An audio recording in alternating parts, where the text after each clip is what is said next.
Zero Malabar സഭയിൽ സ്ത്രീപീഡന കേസുകൾ വർദ്ധിക്കുന്നു. കഴിഞ്ഞ 4 ദിവസത്തിനുള്ളിൽ 2 പേരാണ് നടപടി നേരിടുന്നത്. തൃശൂർ ജില്ലയിലെ ഇരിങ്ങാലക്കുട രൂപത വൈദികൻ റീസ് വടാശ്ശേരി പ്രായപൂർത്തിയാകാത്ത പെൺകുട്ടിയെ പീഡിപ്പിച്ച കേസിൽ Mala police POCSO case register ചെയ്തു. അതോടെ പ്രതി മുങ്ങി. ഒരാഴ്ചയായിട്ടും ഇതുവരെയും പോലീസ് പിടിയിലായിട്ടില്ല. 1 വർഷം മുമ്പ് വികാരിയായിരുന്ന ഇടവകയിലെ കുട്ടിയെയാണ് പീഡിപ്പിച്ചത്. പിന്നീട് നിരന്തരം ഭീഷണിപ്പെടുത്തിക്കൊണ്ടിരുന്നു. തുടർന്നുള്ള അന്വേഷണത്തിലാണ് മാതാപിതാക്കൾ മകളുമായി പോലീസിൽ പരാതി നൽകിയത്.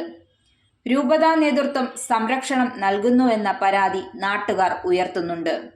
എന്നാൽ വയനാട് മാനന്തവാടി രൂപതയിലെ വൈദികനായ ഡെന്നീസ് പൂവത്തിങ്കലിനെ രൂപത സസ്പെൻഡ് ചെയ്തു.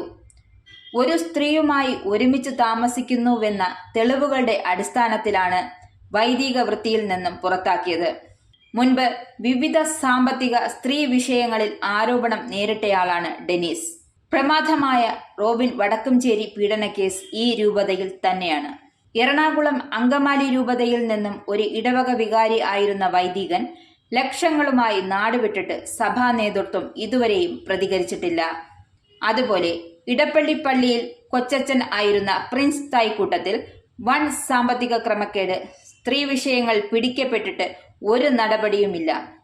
അതേ പള്ളിയിൽ മാസങ്ങൾക്ക് മുമ്പ് അച്ഛനോടൊപ്പം ഒരു സ്ത്രീ താമസിച്ചിരുന്നു. CCTVയിൽ നിന്നും നാട്ടുകാർ പിടികൂടിയിരുന്നു. ഇതെല്ലാം ഉണ്ടായാലും അവർക്ക് സംരക്ഷണം നൽകി ഇവരെ കേരളത്തിന് പുറത്തുവിടാറാണ് പതിവ്. എന്തായാലും സിനിമാ മേഖല പോലെ തന്നെ സഭയിലും ഹേമ കമ്മിറ്റി പോലെ മറ്റൊരു കമ്മിറ്റി വരണമെന്ന് ആവശ്യം ശക്തമാവുകയാണ്.